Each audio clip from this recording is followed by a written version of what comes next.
Thanks, Riaz. Good morning. It is 6:30. After months of public debate, a controversial road project in Vancouver is finally taking shape. A 1-kilometer stretch of Point Grey Road will close tomorrow morning between McDonald and Alma. The permanent change is part of a Greenway project aimed at improving pedestrian and bike access to the busy area. Vehicles will be pushed to 4th and Broadway. People who live and work there have expressed concerns about congestion.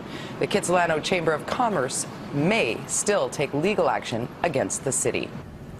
An elderly woman is dead after a hit and run in Coquitlam yesterday afternoon. This morning, the search for the driver and suspect vehicle continues. For more on this story, we connect with Greg Harper, who joins us from Coquitlam. Greg?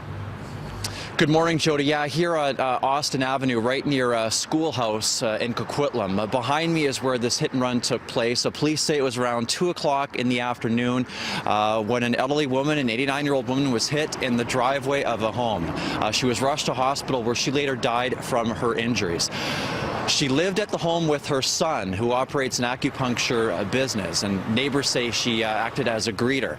There is some speculation that the woman was hit by a customer who was driving a silver vehicle. However, this has not been confirmed by police, and this is something now that the neighborhood neighbors are trying to deal with, a lot of them in shock.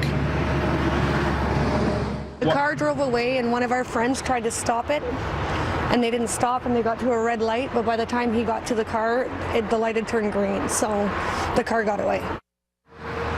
Now, police are looking for witnesses. If you think you may have saw anything yesterday afternoon around 2 o'clock in this area of Austin and Schoolhouse, you're asked to call Coquitlam RCMP. Jody?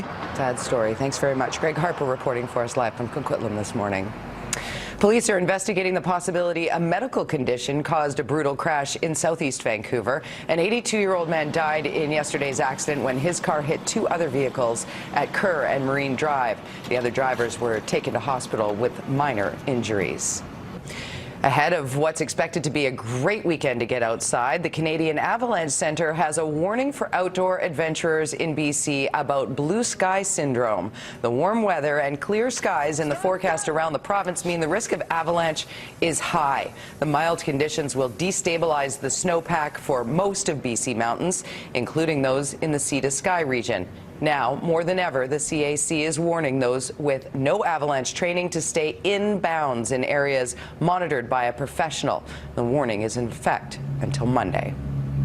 If you haven't had a flu shot yet, you may now have a hard time getting your hands on the vaccine. Health officials say supplies are running low across the province because of the record number of people getting vaccinated. That's due to concern over H1N1. BC is expecting another 8,000 doses to arrive in the next week. Another 13,000 doses are on order. The province is also letting doctors write prescriptions for antivirals or Tamiflu to help people recover more quickly from symptoms. For people who have underlying medical conditions that put them at high risk of complications from influenza, the advice is to have a prescription ready to go for an antiviral, Tamiflu, and then if they develop signs and symptoms of influenza, whether they're vaccinated or not, they should go ahead and fill that prescription. Premier Christy Clark has ordered an urgent review of the deadly blast at Burns Lake Sawmill 2 years ago and the decision to not lay charges in the case. WorkSafe BC says the explosion and fire, which killed 2 and injured 20 others, was preventable, and that management did not do enough to control the buildup of flammable wood dust.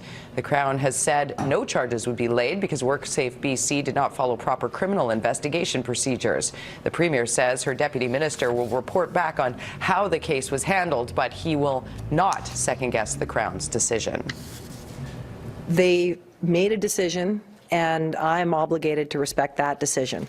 But as I said, if there are lessons to be learned from this, I intend to make sure that we learn them, because the people of Burns Lake have been through a lot. Opposition and Labour leaders are criticizing John Dibel's appointment. They want an independent probe, not an internal review, by the head of the civil service. All right, it is